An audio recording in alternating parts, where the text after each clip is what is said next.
perfect opportunity for learning. I'm Joyce St. Germain, and tonight's program format and guest may look a little familiar.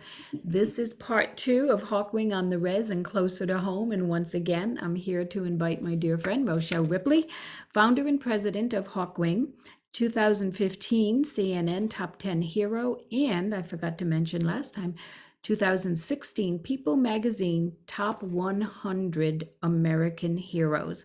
And I share this, Rochelle, when I welcome you, not to give you big pats on the back, but, well, yeah, maybe a little of that, but to also say the impact this work has done and that it's made, and because of the things you've done, trying to stumble through, this was an extraordinary honor, but it was so well deserved because I have watched since 1999 the difference your group that you started has made. Now, I'll just invite you to go anywhere you'd like with this episode. Well, let's back up to something that we were talking about, which was the free store. And okay, by last show we ended. Yeah, the last show. We'll bridge over to what's going to happen locally here in Central Connecticut. That is the second half of that. The reservation decided to call the store Wa'okieye Tipi, which means the home of generosity. So Wa'okieye means generosity or caring. It also is the first part of my Lakota given name. So I'm Wa'okieye Wea, woman who gives. And that was really awesome for me. It would just to see them take that ownership of it is just terrific. In Connecticut, particularly in the greater Hartford area, we are getting ready to start with a new program here. We normally don't do as many hands-on programs here. We do a lot of presentations and education formats, working on the mascot issue, all of those things. And fundraising. And fundraising, absolutely, which is critical. But this is going to be Wa'okieye Tipi in Connecticut.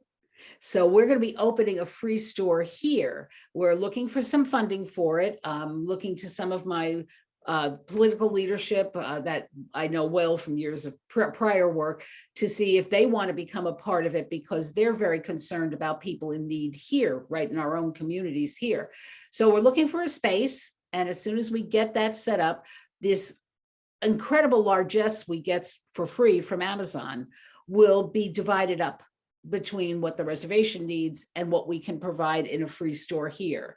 We hope to work with some of the churches who can bring their members over to the store. We'll have hours set up, and we're going to be looking for a ton of volunteers who will be able to help staff that, so that they'll be there on a scheduled basis and be able to open it up and welcome people and give them the opportunity to get the generosity of Hawkwing. So it's an exciting project that's in process, and we're hoping to have it open, I don't know, March, I would say, depending on what's going on with our friend Omicron. March of 2022. We're filming this in later December 2021.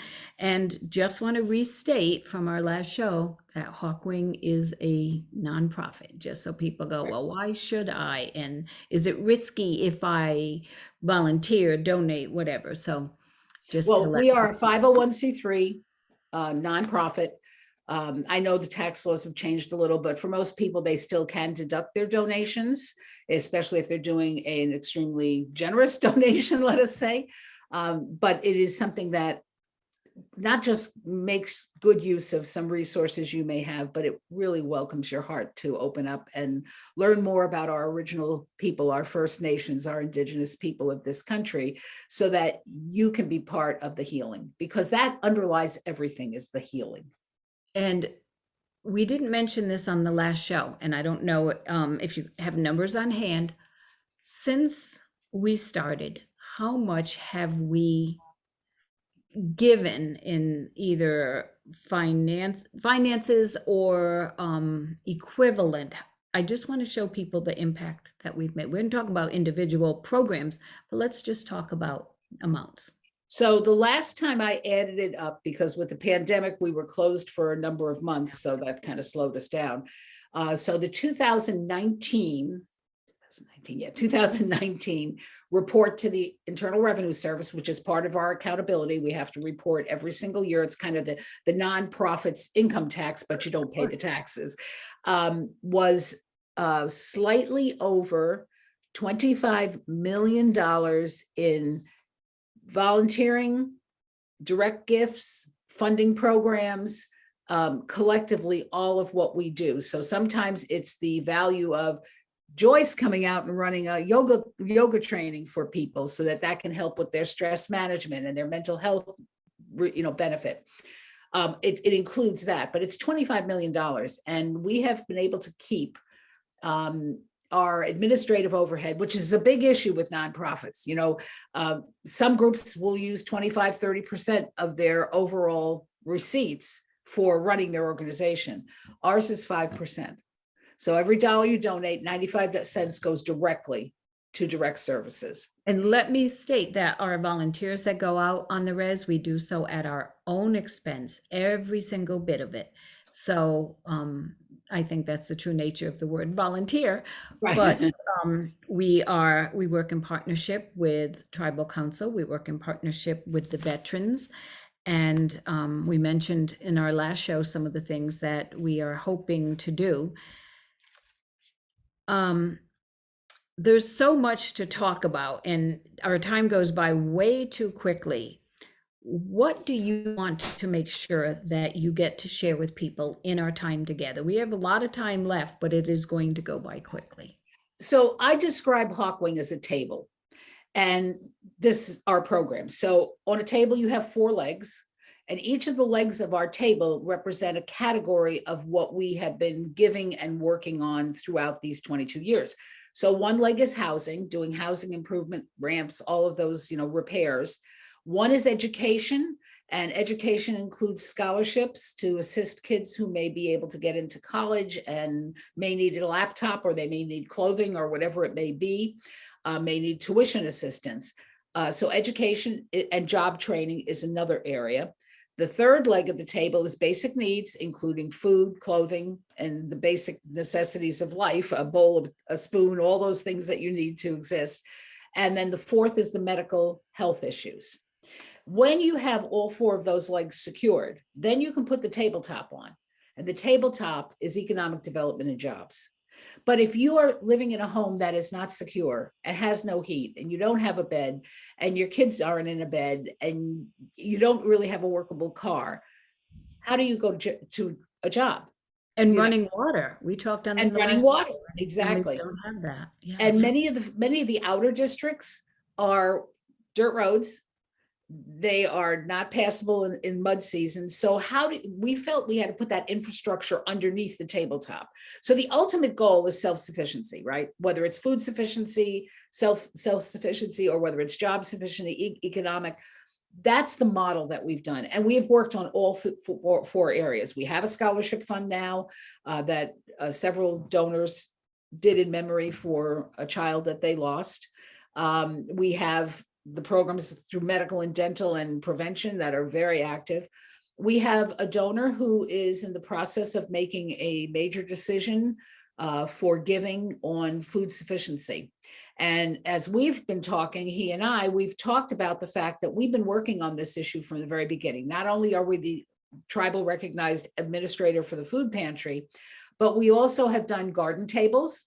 We have done tower gardens, which are this aeroponic system that we had several donated to us that you can grow indoor year round. We've done chicken coops. So That's eggs right. and chickens, right? And then we've done other growing projects. So that's a core of it. We don't want to just hand out food. We can and we will, and as long as it's needed, we will be there to do that. But we want to help people, and that's what they want. They want to be able to be food self-sufficient. Now, yeah, sure, they're still going to have to shop and do all those good things, but if you can provide your vegetables throughout the summer, if you can have your chickens and eggs, and those, it adds to the quality of your food, the amount of your food, and also reduces the cost of getting food. Having been on the res, I remember there one grocery store very limited in fresh produce, lots of processed foods. So I know there's a health crisis. And before the pandemic, I know there was the unemployment rate was unbelievable. I don't know if it's changed, but I remember hearing like 90% unemployment at one point. I don't know if I remembered It's correctly. between 85 and 90% unemployment. So when people hear employment statistics in Connecticut, for example, if it hits 6% unemployment, people are like, oh my gosh, and rightfully so. But no one knows. When the media covers those issues, unemployment, they may say, well, overall unemployment is this percentage, white is this much, black is this much, Latino is this much. Occasionally you hear them throw in Asian. You never hear them talk about Native American unemployment. So it's the same thing with the life expectancy that we talked about in the last show, which is averages 48 years. The unemployment rate, the health statistics are really, really difficult, extremely difficult. I find myself periodically getting calls from people who need to go to Sioux Falls to the only children's hospital in the state. That's a 5.5 to 6 hour drive. And they don't have the money for gas to go be with their child who's having surgery. So we step in and do those gap measures wherever we can and however we can manage that, so that a child has mom and dad or mom or grandma or somebody with them when they're going to have a surgical procedure or seriously ill. There's one thing we do that I consider a little bit celebratory, completely necessary, but celebratory, and that is the giveaway at holiday season. Could you address that? Yeah, part of the free store emerged out of what we call the giveaway, and it falls categorically under the giveaway. The giveaway started in 2000, so we've had 21 years of giveaways, and we've changed to meet the times in COVID and all of that. We used to pack by individual child and their families, so every family would fill out a form. We'd know what sizes, et cetera, the kids needed, and then we would pack for that family, label it, and it would go on our donated truck that we How get. many families, Rochelle, are we talking? Well, I don't know if I have the family number off the top of my head, but the statistics are 2,600 children birthed to age 18. That's what I If you're remember. still in high school, you qualify, and we don't care if you've turned 19. And there are about 9,000 to 10,000 people living on the reservation. So statistically, it's a small group, but it's a group in huge need. So what we started out doing was a 2 toys, 2 books, everything's new, packaged personal care products, and 5 or so warm new clothing items. Every child got that. So as a result, their families were able to provide something for the holidays for them. And we would have the parents come and get the box, and then they could do as they wished with it, give it right away or wait till the holiday and give it then. I had a young woman who came up to me in my 3rd year on the reservation, and she worked at the little convenience store in Eagle Butte there with the gas station. She asked her boss if she could step outside and talk to me for a minute. So again, when somebody says, could I talk to you? It usually means they're asking for something, and that's fine. So she stepped outside with me. She said, I'm not asking you for anything. I want to share a story. And of course, storytelling is a part of the Lakota culture. And she said, when I was a little girl, I lived in the dormitories during the week because my family lived too far out for us to be commuted by bus every day. And she said they had a small TV at the dormitory, and she would see that Santa would bring presents to all the good girls and boys. She didn't realize what the underlying Santa story is, and in case there's any kids watching. And so every year at Christmas, she would get up with her brother and sister, and they had hoped that they would get something, and nothing was ever there until one year her uncle came up from Oklahoma and left a gift with her mom for each of the 3 kids. And that year, she said, I woke up, I found my present, and I said, I hope Santa will come back. I've got to figure out what I did right. So I went on the good girl list. And so she said, but Santa never came back. And she said, many of our children, including me, grew up thinking we were bad kids. But because of Hawkwing, they all received their gifts now, and they know they're as good as any other child in the world. So what we gave was important, but what it meant was even more important. Yeah, That's how people can help. the first time you came as a guest on my show, which was way back. I've been doing the show over 25 years, and I think you've been a guest at least almost that long, since Hawkwing's inception. You told a story I will never forget. And we always use the word dignity, that we are trying to provide dignity, like you said, not handouts, but support and help in that way. And a little girl came up to you because you were able to purchase a bunch of sweatshirts. You know the story I'm about to share. And you bought very simple sweatshirts, and they were given as gifts. And this little girl had a pretty pink one on, and you said she was about 7 or 8 years old. And I'm pretty sure I got the story accurately because it was so profoundly impactful. And she came to you and said, "Don't I look pretty? Because, it was pretty pink." And you said, "You look beautiful." And that the tag on sweatshirts that goes down, it goes like SSSSS or MMMMM for the size, was stuck on there. And you reached over and took it off, and you said her face fell, and you put it back, and you asked her to share why the change of her emotion. And she said, "I wanted everybody to know that I had something new because I'd never had anything new before."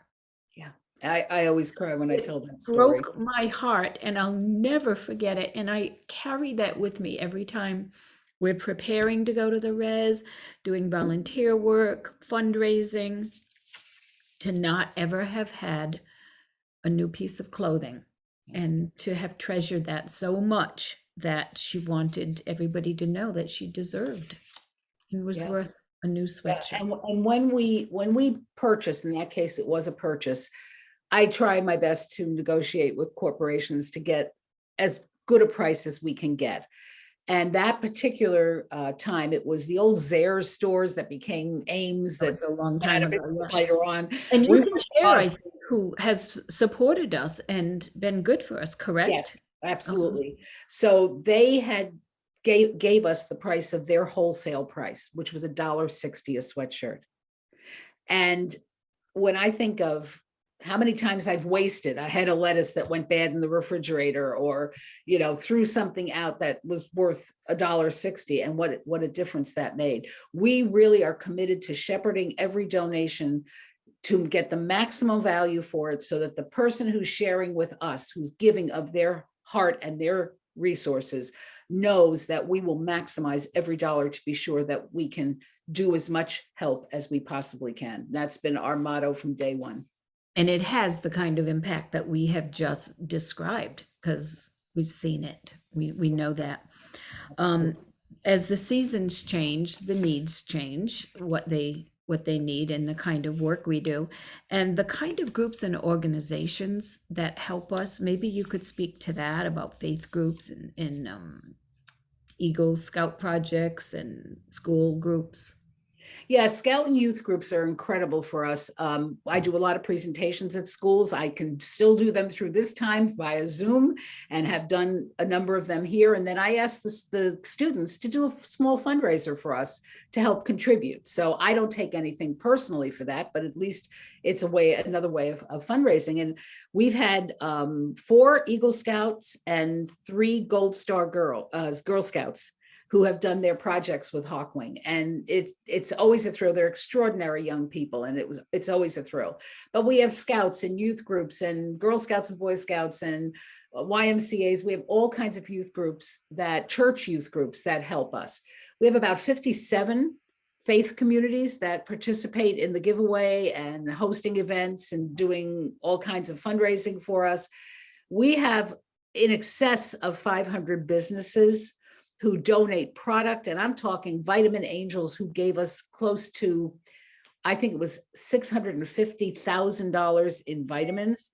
We have people here in Connecticut and Massachusetts who donate vitamins for when you're out on your medical missions.